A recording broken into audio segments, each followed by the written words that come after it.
Terrie K, Jackson, Tennessee. Wanted to share something with you tonight because I know that a lot of you are like me. You're not going to the store as much as often, and you end up in the same situation I am in tonight, that I have a little bit of quite a few things in the pantry, but I need to go grocery shopping, so I'm trying to figure out something I can make as a nice dinner, a healthy dinner, with just what I've got on hand.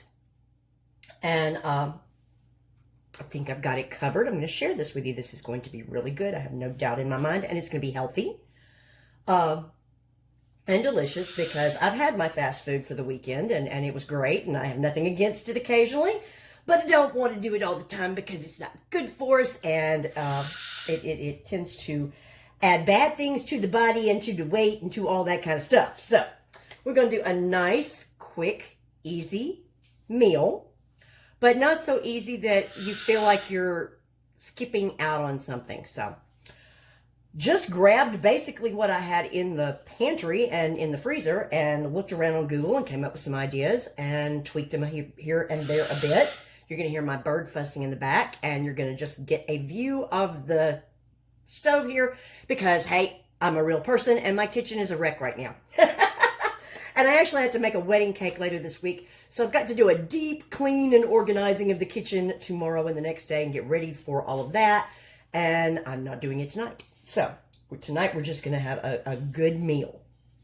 So what I've got here, I had a half of a bag of frozen spinach left in the freezer, and I had a can of chicken breast. That's all. Now, normally that's not going to do a whole heck of a lot, but it's fixing to turn into something good. So I have dropped my can of chicken and the juice into that frozen spinach and let it sit for a minute to let the spinach pick up all that extra juice. That means I won't have to add as much salt and all that kind of mess, water or anything else to it, because that was what it was already packed in. No sense in throwing it out or wasting it.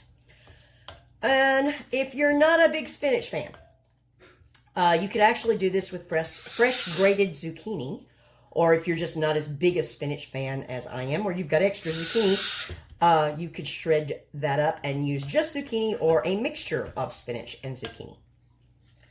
Now, that's mixed up pretty good. And to that, I'm going to add 1 egg. And that's strictly to bind everything. I'm going to add a little bit of pepper. And that pepper looks to be empty. Thank goodness I've got another one here. A little bit of black pepper. And just a tiny bit of salt, because it's not going to need much, if any. If you're watching your salt, don't add any. Rico, please hush, baby. Because you got some salt from the water that the chicken came in. Okay? So, I mix that up a little bit. Get the egg all mixed in there. Now, the original recipe that was talking about this and coming up with this idea on used Parmesan cheese, because what we're making is basically a chicken Parmesan patty with spinach. But they were using just Parmesan. I'm a little low on my Parmesan cheese at the moment. Don't have that much in the fridge at the moment. But I do have a bit. Here's some. And I also have some Swiss cheese. And while that's not the normal thing, it goes good with spinach. Swiss cheese and spinach are nice. Chicken Swiss cheese works. So I'm going to add shredded Swiss cheese in there. That's going to work just fine. And then I've got my Italian breadcrumbs, okay? That's probably about a half a cup. Now, this doesn't have to be perfect. Now, this is a thrown together meal, and it's okay to throw meals together. I've got some Italian seasoning, and that's probably about 2 tablespoons, so I'm going to use about half of that. I did crumble it up. If you don't know, if you get dried spices, if you have a mortar and pestle, that works great. But if not, just rub them between your hands real good and break them up good before you add them to things. I did that before I put it in the little jar there. And that will actually release a lot of the flavor that's in those herbs. And herbs are so important to get the really good flavors in your cooking. A lot of people don't know how to do herbs, and it's worth learning about herbs. I actually took a course on the Great Courses channel, which you can do from home, online, on TV, and everything right now.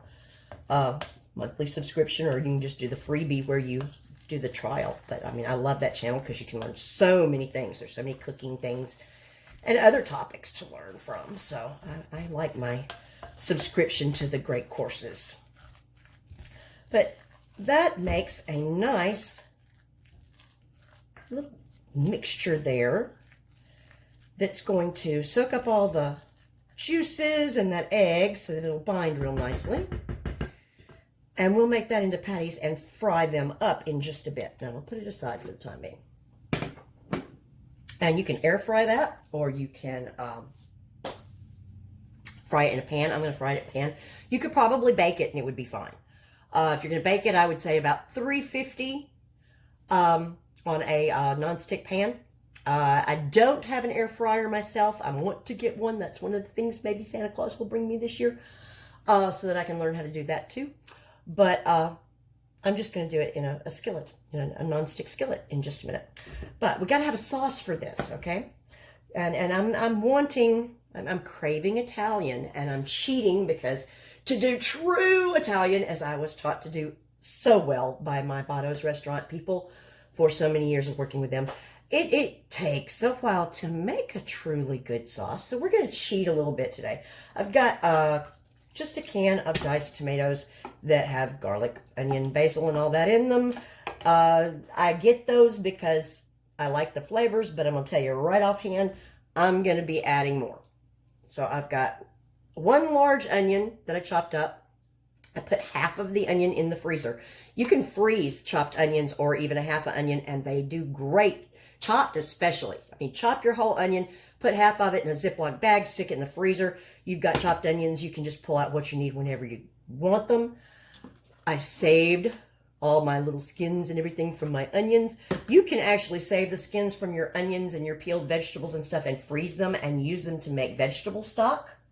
Or you can do like me. I have a compost bin outside, and I'm going to put them in. I'm going to add them to my compost heap.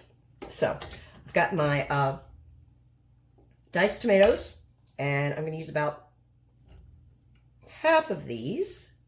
That should be plenty for that.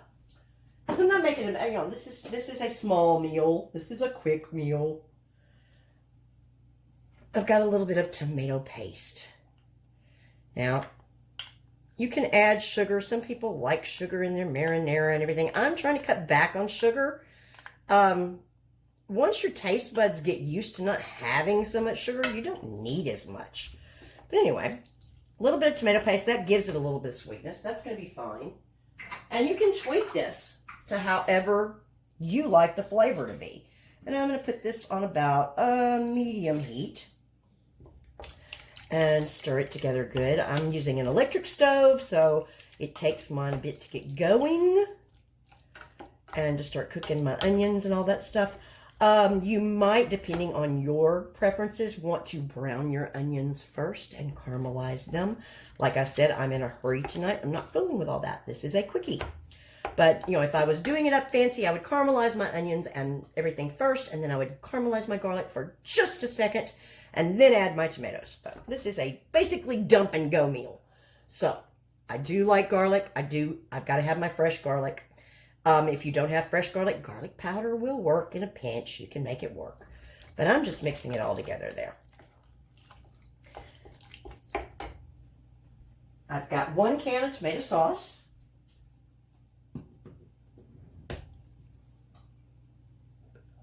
And I thought I had it opened and I didn't. Bear with me just a second. Let me get that opened.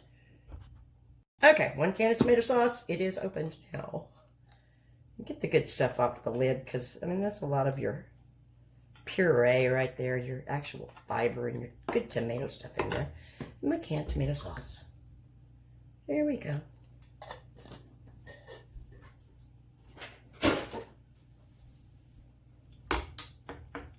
And the rest of that Italian seasoning is going to go in there.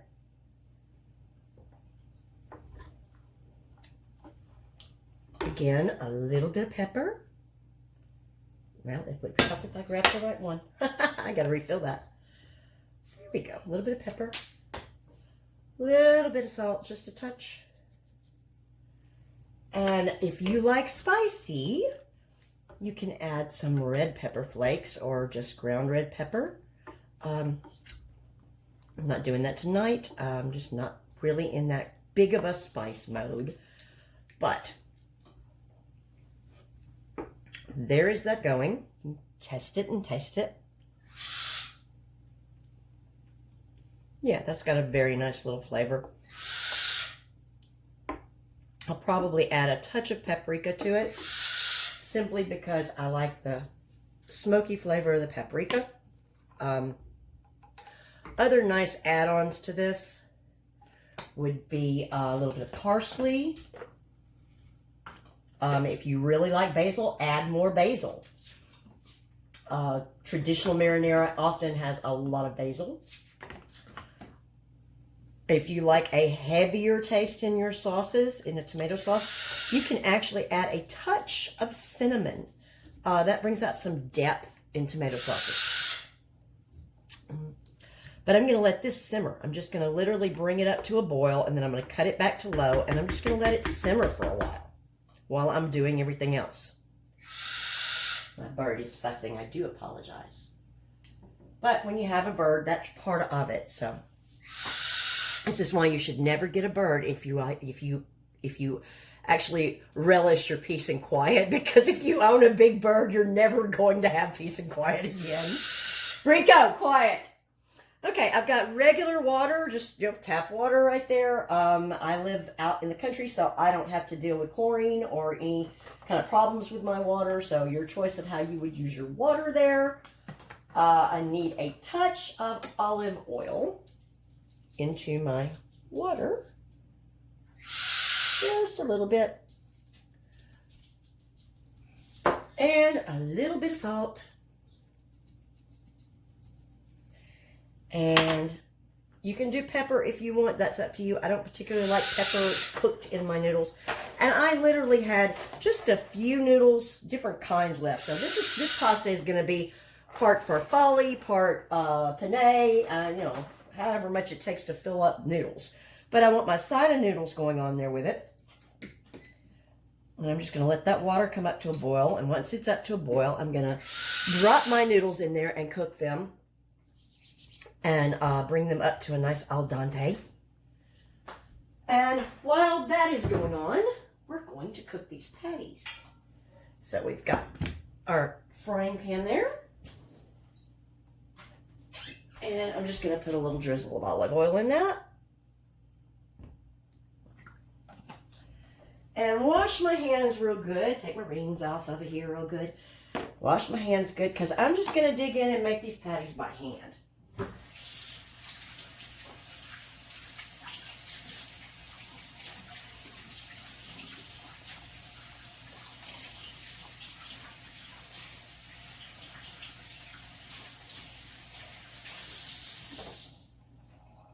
Now, if you wanted to, you probably could, without any problem whatsoever, patty these up and then dip them in a cornmeal or a breadcrumb or a flour mixture to make them more crusty on the outside. I haven't tried that with this, so I may next time, but I mean, this is a quickie.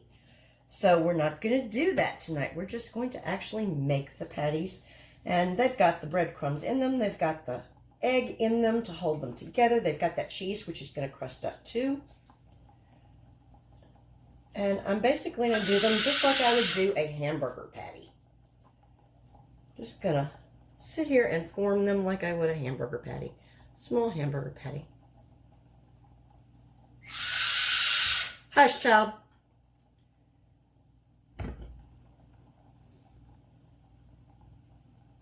Make sure that the little bit of oil is around the bottom of that pan, just because we don't want any kind of sticking. Now, it's a non-stick pan. It shouldn't stick. But just to be on the safe side. And olive oil is, good for you. Got a great flavor. Not a problem. So, here we go.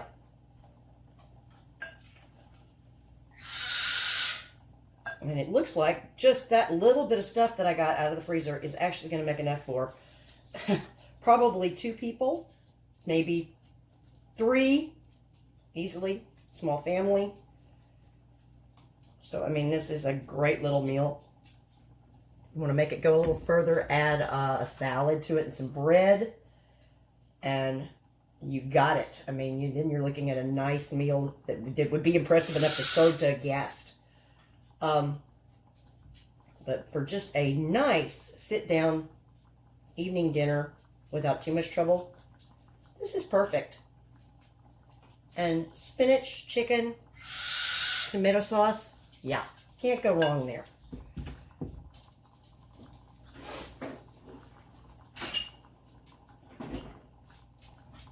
Let that come up to heat a little bit. I think 4 will fit in there pretty nicely. And it looks like I might get, yep, about 4 out of this. And one of them is going to be pretty good size. But that, I mean, that's perfect. I mean, even without the salad and the bread, you've got your pasta, you've got your spinach, you've got your tomato sauce, and your protein from your chicken and your cheese and the little egg. This is a healthy meal. And we're just going to let those get ready to fry up. Once they crust on the back, I'll flip them and cook them. And give you a better look at what I've got right there with those little patties. And then I'll take them out and sit them aside on a paper towel. The sauce is doing nice here. Where'd my other spoon go? Oops, dropping things. Put that in the sink. Oh, I'm dropping everything. Grab another spoon. There we go. All right. And that's been brought up to a boil now, so I'll turn that down and just let it simmer and let all those flavors do their thing. Put a lid on it and let it go.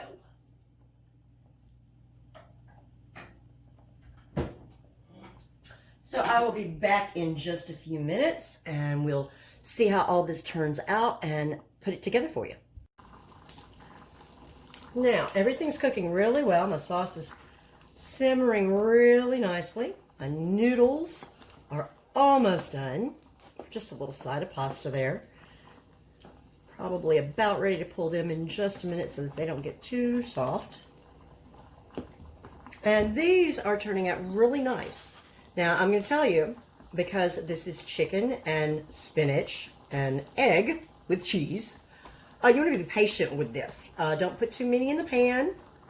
And make sure they get a nice char on each side before you flip them, because they're not going to be sturdy and dense and hard like a burger.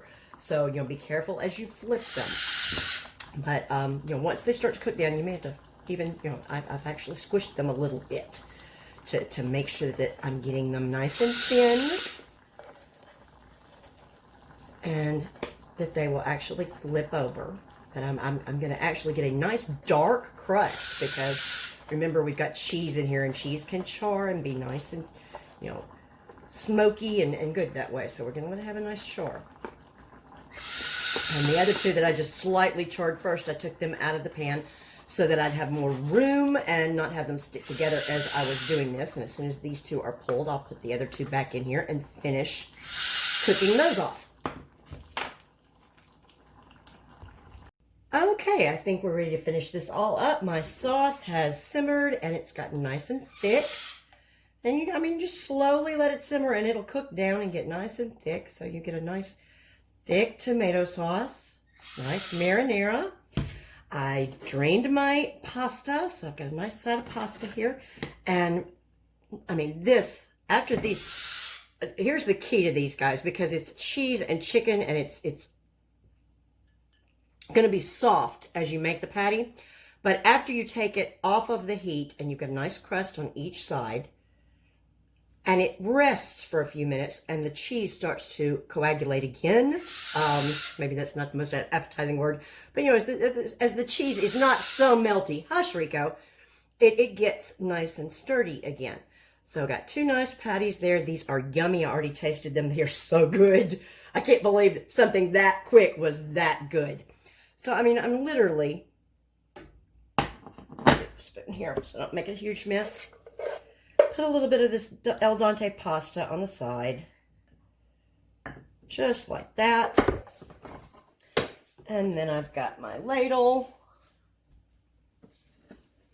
And I'm just going to put some sauce over all of this. And dinner is ready to go. And I've got a nice, healthy, home-cooked meal that I made with literally scraps out of my freezer and pantry. I can sprinkle a little more Parmesan cheese on the top. Like I said, I could put some garlic bread or some salad with this and have a full meal. But that right there is an excellent dinner anytime you need to get dinner onto the table right there, guys. And, the trick to this one is to be patient as you're cooking the patties. Don't make them too big. Make them small and reasonably manageable. Push them out thin and let them get a good crust on each side. If you're at all worried about this, you're not comfortable with them, do them one at a time. It doesn't take long to cook them. So do them one at a time so you don't have to fight with them in the frying pan.